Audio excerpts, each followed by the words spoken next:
Here's Lars's breaststroke above the water. You can see him get out. Does a pretty good job of getting his body out there. Arms are going in just a little bit sooner. I'd like to see him try and get out just a little bit further. As we see him going in the water, his legs are going to start kind of bending a little bit. Keep those legs flexed as you're entering the water. That way you're going to be able to keep that nice clean line going through. You do get into that underwater pull very quick. Make sure you're waiting just a little bit longer. You always want to make sure that you're getting that pull in just before you slow down, that kick in just before you slow down, and then the timing should be perfect to be able to just get up and start swimming on the surface. As we watch your breaststroke here at the surface, your eyes are pretty much focused straight in front of you. You want to make sure your eyes are going to be focused more down at the bottom of the pool. That way, as you stretch out through here, you're going to be more in a streamlined position. We'll see you kind of going in for the turn here real long. You're going to want to make sure that you are judging that turn out by the flags a little bit more. As we go through the turn, you are turning your body, you're leading the body with that head pulling to your right. Make sure as you're hitting that wall, really drive those knees up underneath you, and it's going to end up being like a reverse flip turn.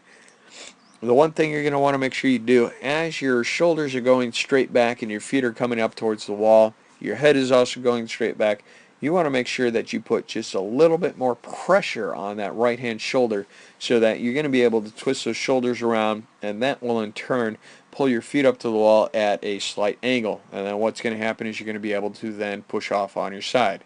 Once you're off the wall on your side, you can roll to your stomach. And again, we just need to be a little bit more patient on getting that underwater pull in. That way you're still not going full speed. As we see going through this breaststroke, I would like to see a little bit more of that wave, like that butterfly feel, which means every time you're entering the water, I want you to think about pressing down on your chest, just like you would on butterfly. But the main thing is make sure you're always reaching forward with those arms to the wall out in front. That'll keep you moving in that straight line direction towards the wall in front. Workout with the timing right there on the finish was a lot better than what we saw at the turning end. So that would be something that we want to see, is just a little bit better timing work going into that turn, as well as a little bit into that finish, so that you can have all of your power surging forward so that you don't get touched out by somebody else, as Michael Phelps did back in the Olympics by Michael Cavic. Very nice job, Lars. Here's Lars's breaststroke underneath the water.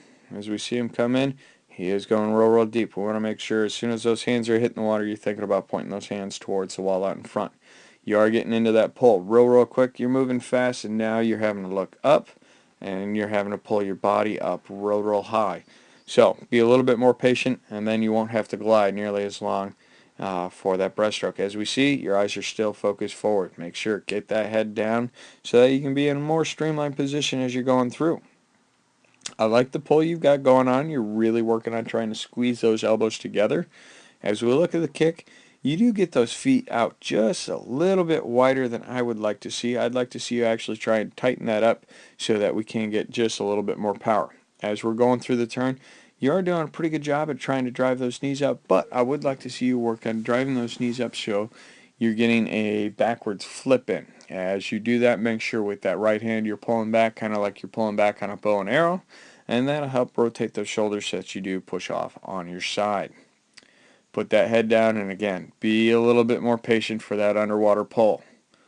As we do this stroke, we want to make sure that you are really keeping those arms going forward like you've got, but then thinking about pressing down on that chest. That'll help pop those hips up and give you more of that wave-style breaststroke that does keep your body moving. If we can keep that head down a little bit more, that'll also help give you the ability to really press on that chest. I know when we worked on breaststroke on Wednesday morning, we did some stuff where we were working on a little bit with stroke count and getting times, and you did say that your times were faster when you were stretching it out in front. You do have that tendency that as soon as your arms are out in front, you're getting right into that next pull. So you've got a lot of overlapping between your pull and the finishing of your kick. So make sure you're patient with that stroke, getting that power underneath the water and getting that stretch out in front. Finish did look pretty good from this angle. Nice job, Lars.